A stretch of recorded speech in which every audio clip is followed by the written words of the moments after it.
it's going to get ugly fast. And, there are a lot of things on the table which we don't know how they're going to play out. What happens when the mass deportation agenda that they're professing to start with as their first item? What happens when they start raiding places and pulling people out of their homes and finding places of work where they, are grabbing people, randomly stopping brown people on the street and asking them for identification to prove that they are American citizens? Wow, this is our first episode of the Trailblaze podcast since we have had the election. And Jamal, you and I saw each other on election night and we've been trading messages, but this is our first time actually having a real conversation. And I don't know how to start this. I could start it with some data points. I could start it with how you're doing. And I think all of the understanding and the feels, all of that's important right now. But I don't know, man, I want to hear from you. Let's start it with how we're doing. I mean, how are you doing? It's been a week. We've talked on this podcast and in general about how the Trumpism has been very active. It has tapped into something very deep in America's bones and marrow. And Trump never gave up on that. We've had 8 unrelentless years of that. The message, the targeting. And obviously it worked. And I wish I could say that I was so surprised and shocked. But it's telling me something about who we are as a country and where we are right now. And this idea that you and I had about Trailblaze as a discussion about the America we're becoming. Well, it has to start with the America that we are right now. And the America we are right now is not interested in embracing change, not change in terms of who has power. It certainly wanted change from Biden, I guess. Yeah. So maybe I have a little bit of I do still think America is I think that the trend lines of what's happening in America are undeniable when it comes to the America we're becoming and figuring out how we all live here together. We also have to figure out how to address people where they are and deal with people's economics where they are, deal with people culturally where they are. We, meaning those of us who are on the progressive left, can't be in the business of telling everybody to eat their vegetables all the time, right? We got to find a way to kind of get culturally alongside people and bring them in. Someone said to me when we were at the hotel, one of the watch parties on Tuesday night, they said, this is some gutter shit that's happening right now. Like, because he's just such an onerous candidate person. Like, he's a criminal, he's an adjudicated sexual abuser, he's had, he's a bankrupt, he's a bad businessman, he's, all the things, right? He's probably going to be a kleptocrat when he goes into office, because I think he was one the last time. So we know all those things about him, yet people still chose to do it, which, by the way, they chose to do it while there was a woman running on the other side of the ticket. So sexism is real. Racism is real. We know that. And we know that people are willing to tolerate racism and sexism to get what they want. Yes, absolutely. That is a deeply American story. That has not changed. Now, progress, absolutely. Like the fact that you and I can exist the way we do, given who our ancestors are, right? Mine coming from colonialism, your Black American heritage, all of that. I get slavery. that. We can say it. Mine coming from slavery. Well, I mean, I'm glad you said it. Yes. But and then we look at our kids, right? That's part of their heritage. Like that's so much of what I'm thinking about is in terms of how I feel and understanding is I need to explain to my children this moment in time that is going to be so influential on the way that they grow up and how they navigate the world. And I need to be honest with them, right?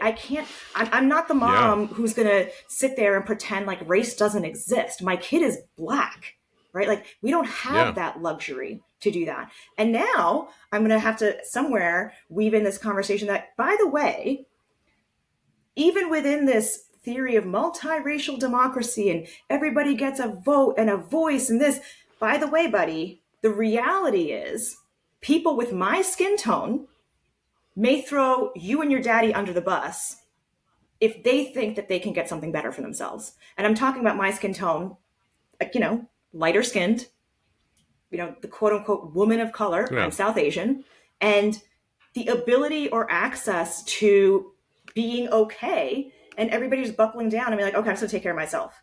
And that's what I feel like there was such an effort for groups and people to show up. Black women show up for everybody every time. Black men showed up despite all of the drama and chastising for last week.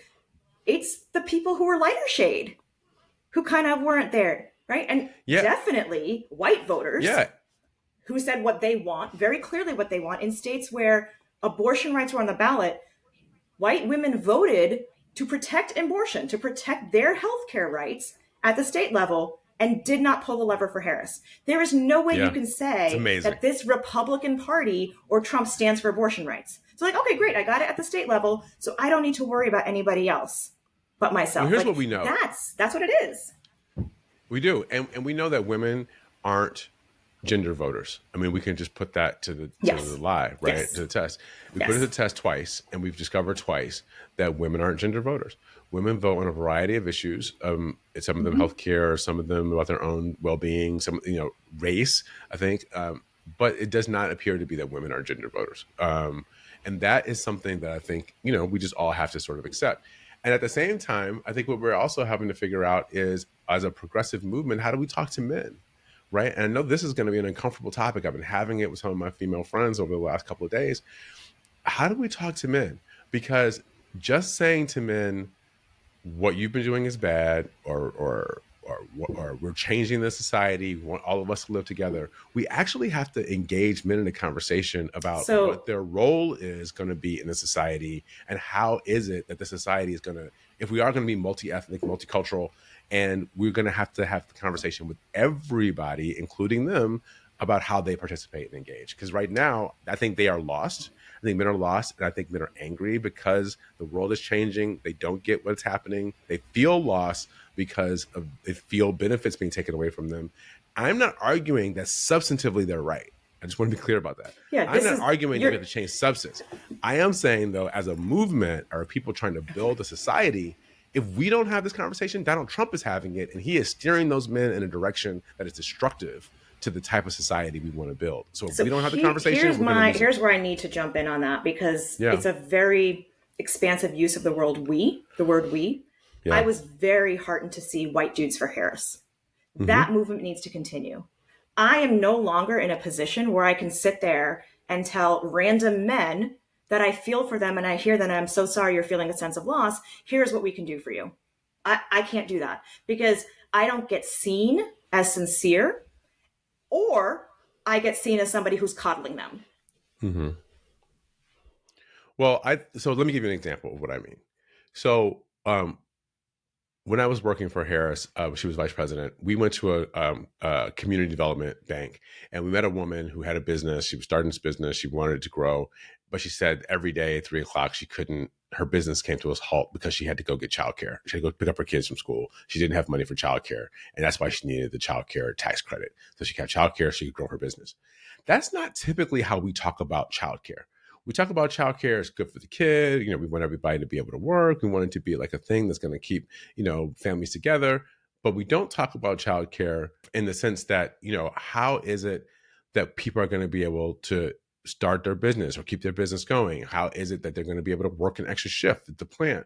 We don't talk about it from like an economic driver. This is one of the supports that is an economic driver that keeps the society going, which are things that men care about. So I think we've got to find a way that when we talk about our policy agenda, we are also talking about it in a way that men are going to hear it, and not just talking about it in a way that sort of makes us feel good about the justice that happens in the world and in America. So we got to keep this conversation going around all the elements of our society, and not just having a conversation where everybody else's inclusion is being talked about, and we're not also talking about how we include men in society, and frankly, how we include white men in the society. I I'm going to just jump in because the Yeah. liberal use of we, which I get, right? The idea of Hmm. progressives, lefties, everyone's parsing that. We is doing a lot of work right now because as a result of this election, while I was very happy to see white dudes for Harris, white dudes talking about abortion rights for the people in their community, I no longer feel like there is any value in me talking to a man to help him with his feelings and figure out why he feels dispossessed. I have spent so much of my life doing that and understanding that. And it feels like right now it is at the expense of me and my family, our literal safety. I'm not being hyperbolic here. My Hmm. parents are immigrants. Our skin type, like we are brown.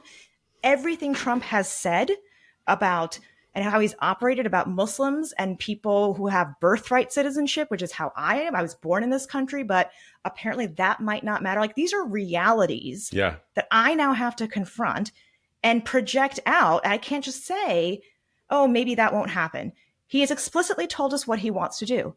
I have to accept that and now calibrate for what is, as a mother, safe for me to be consistently present and good emotional support for my children, to be around for them, to not threaten my family's livelihood in any way, and trying to convince white voters that they need to change or adapt. I'm like, I think I'm out of that game. I Yeah. think I'm out of Yeah. that game. But that is, it has not proven to be effective when I do it.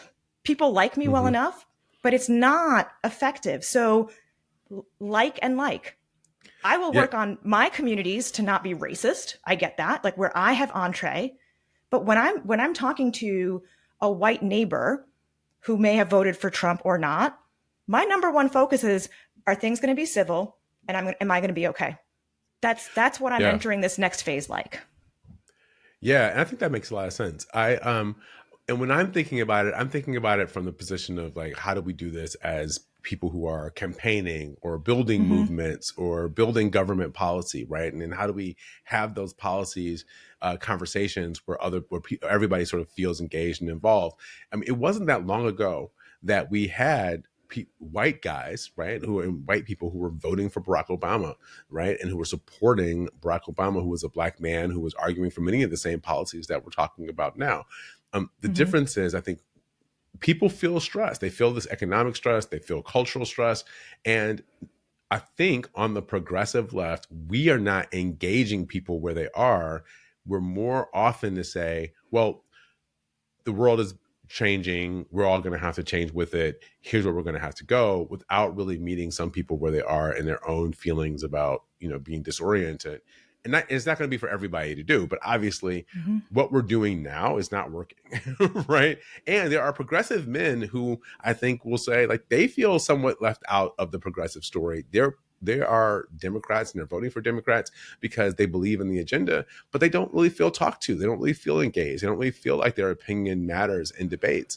And I think we've got to just figure out like our style. This is really like a style question more than it is like how we change, how we change our substance. When I first started in politics, we used to regularly go to events where there was country music and football tailgates and people were drinking beer and eating Mm-hmm. barbecue. That was like a normal thing. And now I haven't been to one of those things in years.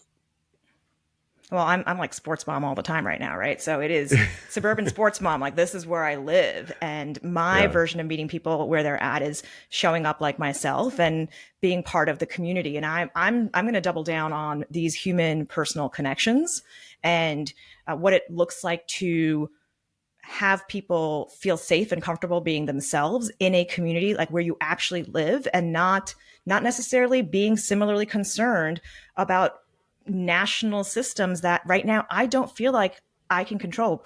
And part of Hmm. why I feel like I have no influence on that, separate from the decisiveness of this election, is the fact that the Democratic Party as a structure, we are not young people, Jamal. We have No. families, Yeah. right? Yeah. We're lucky that we have mortgages. That's where we're at. We're lucky that we have mortgages and student loans that we're still trying to pay off.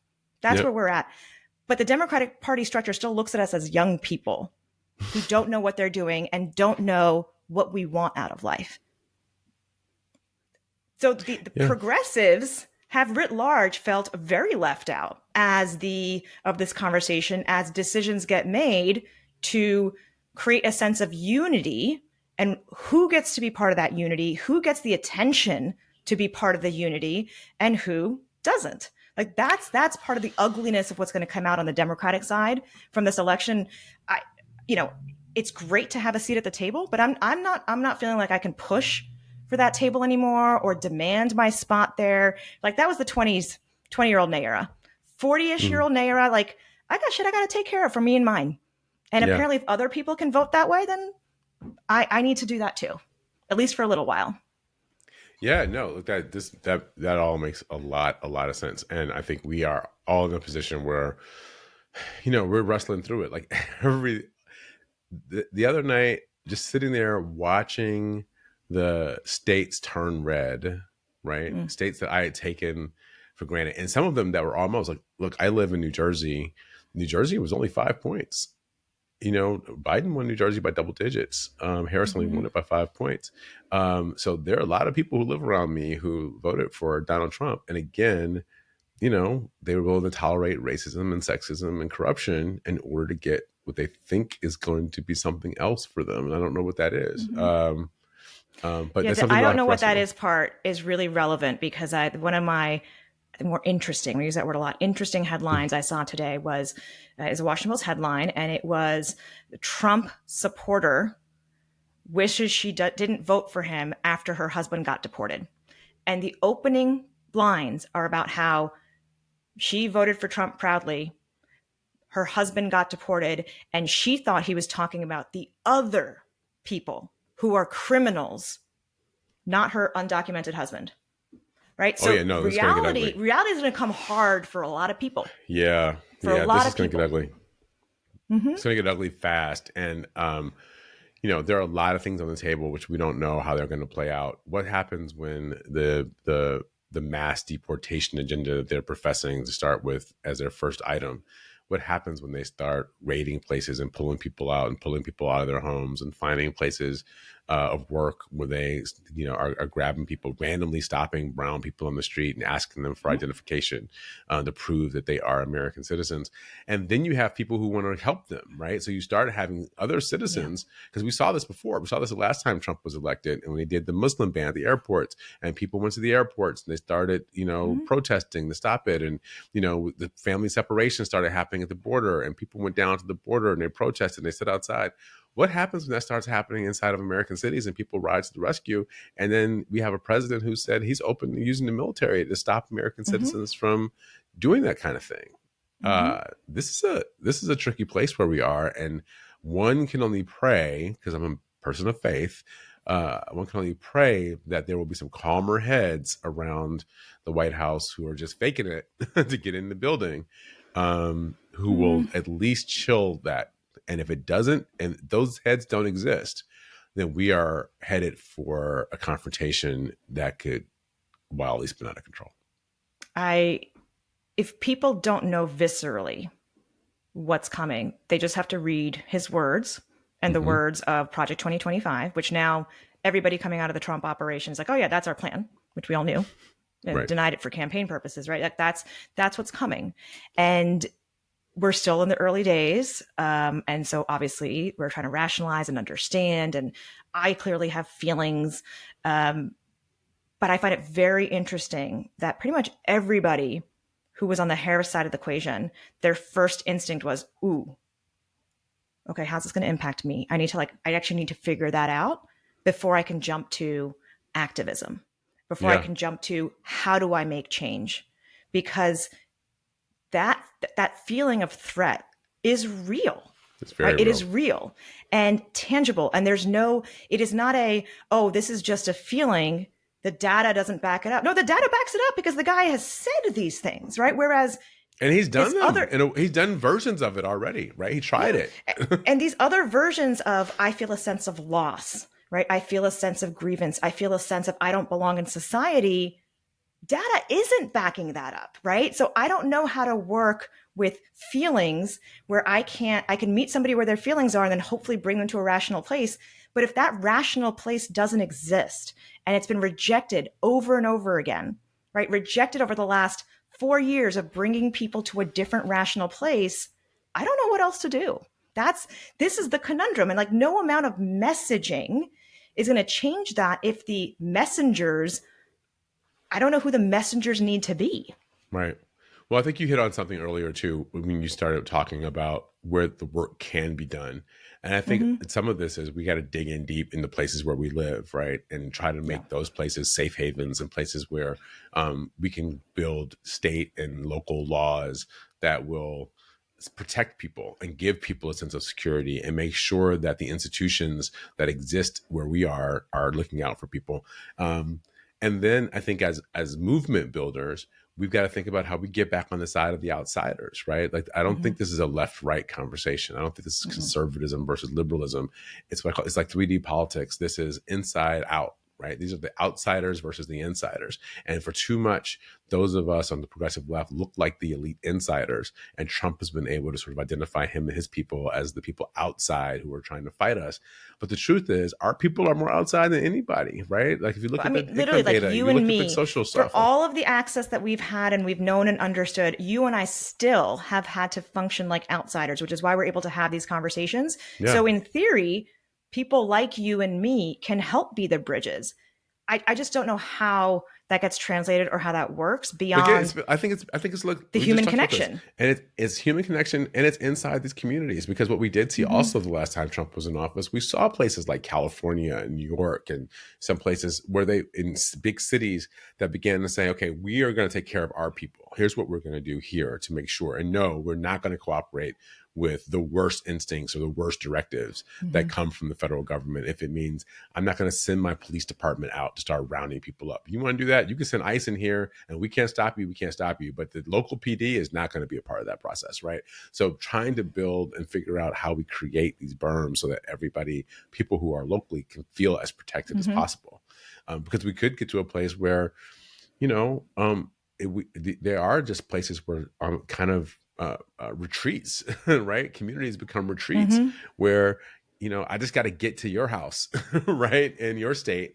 And then you just got to get to mine so that you can come and see our family. But the places in between those houses could be Mississippi, right? 1952 Mississippi. Well, and there was a reason why there was a green book.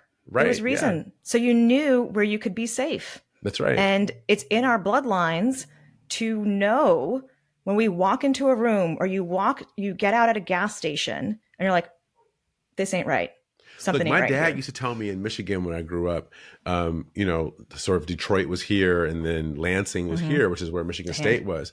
Yes, this is how you learn geography when you're in Michigan. Your hand is up. But to get from your thumb to the middle of your palm, where Michigan State was when I was a teenager, my dad would say, you got to get gas here at home. Don't stop until you get to Lansing. When you get to Lansing, get gas before you there, and then don't stop till you get back home. Because there were all these towns in the middle, like Howell, Michigan, and all these places where like they had Ku Klux Klan activity. This is like, the 90s, right? Where this was happening. And I will say that this, for my family bloodlines, if we want to talk about it that way, I mean, the separation of India and Pakistan along tribal and religious lines was the most violent and brutal mass migration of people that we have seen in modern history, right? Yeah. That is what my family story is. My parents came up under literal military dictatorships, right? And then they came for the promise of America. Yep. And now in their late stage, they are aware of what this is and what just happened in the election. They had a moment of sadness and they are now drawing back on their skill sets that they had when they were younger. And that's what I look at. I'm like, okay, we know how to handle this. The experiences are there because they're part of human history. I don't like, and it makes me so sad for my parents that this is what they're going to see in their twilight years, right? Yeah. Because we have been, and we can be better. I heard a story. So I sit here in the middle, right? This sandwich generation that we talk about, where we've got elders and we've got kids. I'm like, all right. This is our project, is to help the younger ones, the little ones who, 20 years makes a massive difference. This is our project. I was at dinner last night and someone told me a story about a friend of ours whose mom just died. And so it's an older friend, like a mentor whose mom just died. And the story, which was so interesting, was my friend saying that she went and sat with this woman before she was 97 years old, right? And she went and sat with her last weekend because they knew the end was coming. And the woman said that she wanted to vote for Kamala Harris. And so they wanted to make sure she did. And she voted absentee. But she said she wasn't so sure she was going to stick around for election night. And she said, why not? She said, I don't know. I'm not sure how this is going to work out. And literally, she passed away on election day. Wow. Literally passed away on election day. Like, there is something, I think, like you said, it's in the bloodline. Like, she just sniffed it. She was like, I know everybody says this might work out. She's like, I'm going to do my part. I want to vote, but I'm not going to, in my mind, we were kind of laughing a little bit about it last night. So telling good stories about it.